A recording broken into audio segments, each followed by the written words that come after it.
The ocean was on fire. That's not a metaphor. People jumped into the sea and burned alive. It was December 20th, 1987, and over 4,000 people boarded a ferry in the Philippines. Only 24 survived.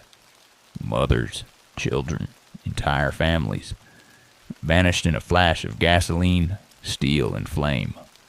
This is the true story of the deadliest peacetime maritime disaster in history. This is the horror of the MV Dona Paz. It's 2 days before Christmas, 1987. The MV Dona Paz, a Philippine passenger ferry, is making a routine trip from Tacloban to Manila. It's built for around 1,500 passengers, but it's carrying more than 4,300. Tickets go unchecked. People bring family members aboard for free. Children sleep on the floor. The decks are packed with bodies. There's no radio, no working life vests. No one checks the manifest. The ship is a floating death trap, and no one knows it yet. At 10:30 p.m., the Doña Paz sails through the Tablas Strait. The night is calm, moonless. Most passengers are asleep. Others sit quietly, waiting to reach home for the holidays. Then, suddenly, a blinding flash. A noise like the sky tearing open. Another ship, the MT Vector, an oil tanker carrying over 8,000 barrels of gasoline and petroleum, has crashed into the Doña Paz. Within seconds, the oil ignites. Survivors say it felt like the world exploded. Flames rip through the Vector, then leap to the ferry. A river of fire spreads across the ocean's surface. People wake up choking. The ship begins to burn, deck by deck, room by room. There are no fire alarms, no announcements, just screams, smoke, and heat. Passengers rush to the railings. Mothers carry babies. Fathers hold children. People jump, but the sea is burning.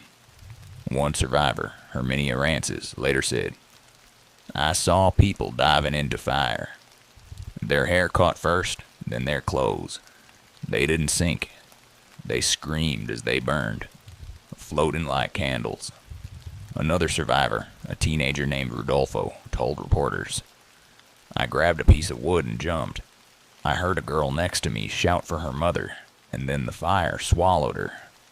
Some people who jumped into the ocean survived the flames, only to be dragged under by burning oil slicks that clung to their skin.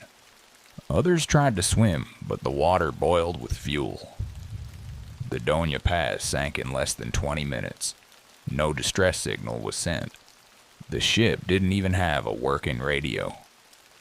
The Philippine Coast Guard only found out hours later from a random passing vessel. By the time rescue boats arrived, it was all gone. Charred bodies floated miles from the wreck. Some were fused together. Mothers and children burned as one. Most victims were never identified. Many were never found. The official death toll? 4,386. Survivors? Just 24. Not one child. One of the survivors, Danilo Arpon, said, "I floated for hours in silence. Just darkness. I heard moaning nearby, but then it stopped. Oh, one by one, the voices faded." In the aftermath, the shipping company tried to shift blame. Investigations revealed that both ships were grossly negligent. Vector had no license, no lookout, and an unqualified crew. The Doña Paz was overloaded, under-equipped, and never should have been at sea. But no one served prison time. Today, few outside the Philippines know this story. There are no monuments, no museum exhibits, no national day of mourning. But survivors still live with the images. Children on fire, people clawing at each other in the water, the glow of burning oil in pitch-black waves. The sea that night was a furnace. The ferry, a coffin, and the silence that followed. Unforgivable. Some say they still dream of it, of being underwater, eyes open, seeing the flames above, and realizing there's nowhere left to go. And that was the nightmare of the MV Dona Paz. Over 4,000 lives lost. Not to war, not to nature, but to pure preventable negligence. No alarms, no lifeboats, no warning. Just fire, oil, and darkness. If you're still here, screamers, subscribe for more true horror.